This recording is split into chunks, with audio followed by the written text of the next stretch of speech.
Welcome to the first episode of the AI Executive Briefing. I'm Iris. And I'm Aiden. In today's episode, we're turning highlights from Workpath's recent webinar into a quick, practical conversation. And the topic is a big one: how OKRs and SAFe actually fit together. Yeah, I have to say, Aiden, I actually don't know the answer to that. I've heard leaders ask, should we go with OKRs or should we use SAFe? And honestly, I get why they're confused. They both sound like these big frameworks you're supposed to pick between. You're not alone, Iris. That's probably the most common misconception. They're not either or. They actually cover different gaps. Different how? OKRs are all about the why, what matters most right now, what outcomes you want to see. SAFe is the how, the structure and cadence that keeps big organizations actually delivering value. So OKRs are strategy and SAFe is execution? More or less, yes. But the key is how they line up.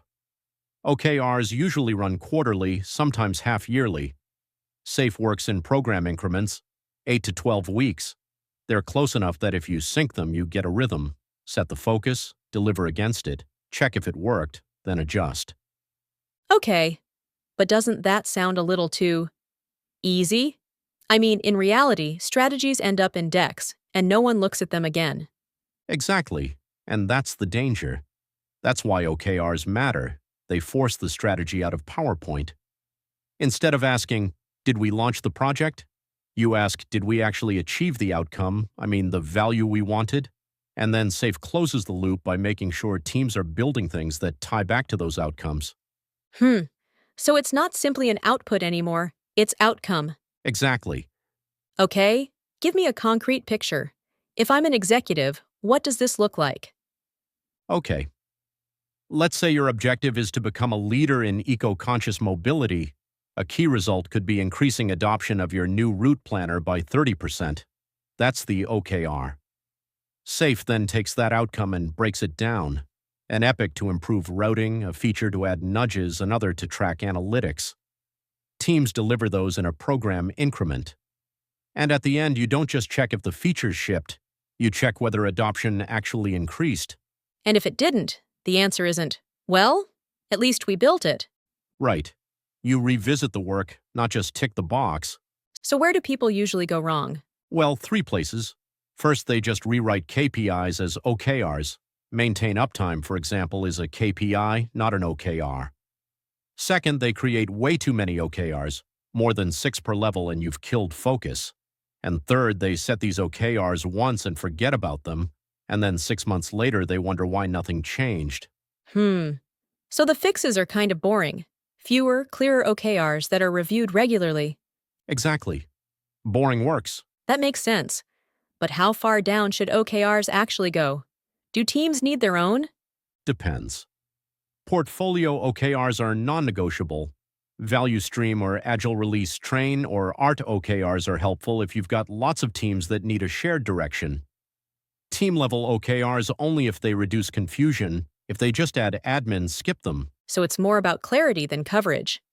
Exactly. What about the mechanics? Like, how do you actually link OKRs to delivery? One consistent epic template. Always include a benefit hypothesis and a field that ties back to the relevant OKR. That way, every epic connects to an outcome. It keeps the chain from strategy to backlog intact. And the tooling? Because everyone I talk to says, we live in Jira, we can't manage OKRs somewhere else. Well, Iris, that's my favorite question, because the trick is integration. Delivery can stay in Jira. Outcomes live in your OKR system, like Workpath. And the two talk to each other so no one has to double enter. Teams see their work in Jira, leaders see outcomes at a higher level, and they stay connected. Cool. So walk me through what a team actually experiences. Sure. At the ART level, OKRs set the direction. Teams then derive initiatives and epics from those key results. They manage the work in Scrum or Kanban boards. Every 2 weeks, they update progress against the key results with real evidence. At the end of the increment, you run reviews, one on outcomes, one on execution, and that's how the loop stays alive. That sounds disciplined. But what if the evidence shows nothing's moving? Then you adapt. That's the whole point. Better to learn and shift than to ship a bunch of features that don't matter. So, if I'm a leader starting this next quarter, What should I actually do first? Okay. So, step 1. Confirm your strategic themes and write 4 or 5 portfolio OKRs. Step 2. Time it so the drafting finishes before PI planning. And step 3. Wire the connection. Link OKRs into epic templates, backlog priorities, and check-ins. Okay, so basically, use OKRs to decide what matters most.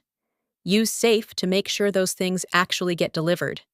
And when you connect the two, strategy stops being a PowerPoint and starts guiding real work. Did I get that right? Exactly. Thank you for the walkthrough, Aiden. And if you also want the full deep dive, the full webinar recording is available. For now, thanks for listening. See you next time. Keep working smarter.